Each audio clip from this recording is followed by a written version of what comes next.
बिल्कुल चैलेंज से कह रहा हूं कि ये खबर जो है वो बिल्कुल मुसद्दका तरीके से आपके सामने रख रहा हूं कि कैप्टन सफदर साहब ने जहां पैगाम पहुंचाना चाहिए था वहां पैगाम पहुंचाया है कि इमरान खान सियासी हरीफ हैं,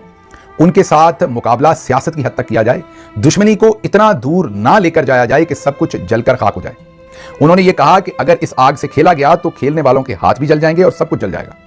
कैप्टन सफदर आपको पता है कि अक्सर दबंग और खुली बात कर देते हैं और यही बात है कि मैं उनका एहतराम करता हूं। फिर दूसरा, उन्होंने जो वोट को इज्जत दो का जैसा भी बयानिया था, भले झूठा ही था मियां साहब का, लेकिन कम से कम कैप्टन सफदर अभी भी उस पर खड़ा होने की कोशिश करते हैं। वो भले जिनका बयानिया था वो सारी डिपार्चर कर चुके हैं, मरियम बीबी समेत, लेकिन कैप्टन सफदर साहब जो है वो अभी भी खड़े होने की, तो उन्होंने एक बार फिर मैं यही कहूंगा कि एक जिम्मेदार शख्सियत के तौर पर उन्होंने ये पैगाम जहां पहुंचाना चाहिए था वहां पहुंचाया है। और उन्होंने सिविलियन साइड पे भी, मैं चले कह देता हूं आपको, सिविलियन साइड पे भी पैगाम पहुंचाया और जनरल्स की साइड पर भी कि इमरान खान की जिंदगी के साथ खेलने का कभी मत सोचिएगा, सियासी मुखालफत है उसे सियासत तक रहने दें, इससे आगे मत जाएं वरना सब कुछ जल के राख हो जाएगा। ये उनका कहना है। अगर किसी में हिम्मत है नून लीग में तो वो इस बात को डिनाई करे कि ये इवेंट, ये जो मैं बात कह रहा हूं ये इवेंट नहीं हुआ, मतलब कि ये बात नहीं हुई, ये मैसेज कन्वे नहीं किया गया।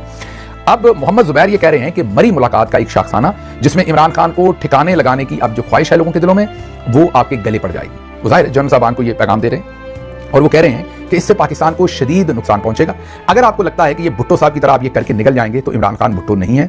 आप ये हमाकत मत कीजिएगा। अगर आप करेंगे तो पाकिस्तान को ऐसे नुकसान होंगे जो आपकी सोच में भी नहीं। मतलब कि ये शहबाज गिल भी आपके सामने यही बात रख रहे हैं अपने सोर्सेज से, अपने जराए से, मोहित पीरजादा भी वही बात रख रहे हैं और एक नून लीग के साबिक स्टालवर्ट जो बहुत ही करीब रहे हैं, आला तरीन शख्सियात नून लीग की, और मिलिट्री के सर्कल्स में भी उनके बहुत आला तरीन लेवल्स के ऊपर रिलेशनशिप हैं, वो अब आपको वाज़े तौर पर उन्हीं लाइनों के ऊपर खुल के बात कर रहे हैं जिन लाइनों के ऊपर मैंने पहले तज्जिया दिया था कि इमरान खान साहब को खतरा है, मरी में ये प्लान किया गया है, कैसे एग्जीक्यूट करना है, किस पे डालना है, वो तमाम चीजें आपके सामने रखी थी। और उसके बाद से आप देखिए बीमारी की जो सारी की सारी झूठी रिपोर्ट्स और सारी बातें हैं वो कितनी तगो-दो के साथ फैलानी शुरू कर दी गई।